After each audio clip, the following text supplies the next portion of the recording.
Nandito tayo ngayon sa Fountain Show sa loob ng King Abdullah Park dito sa Malas, Riyadh, Saudi Arabia.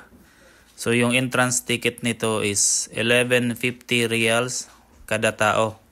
So yung fountain show nila, yung pumunta kami 7 PM. Tapos mga 6 minutes yung show nila. Tapos sobrang laki ng park, maraming landscape. Tapos ito makikita nyo, merong tren. Pero di namin alam kung magkano yung ticket sa tren na yan. Pero iikot lang yan sa buong park. Pero sulit na rin kasi malaki yung park.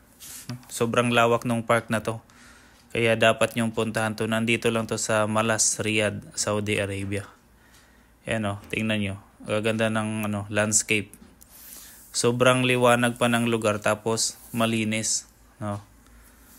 Konti lang tao sa panahon na to kasi sobrang lamig. Kung nakikita nyo ako, naka-bonnet up, yung naka-hoodie ako kasi sobrang lamig, masakit masakit nga sa kamay yung nila, yung panahon. Yan sulit yung 1150 riyal dyan. Sobrang lawak ng lugar, tapos yung CR nila malilinis, laging mayroong cleaner. So sa mga nagbabalak gumala, i-consider nyo tong King Abdullah Park. Okay.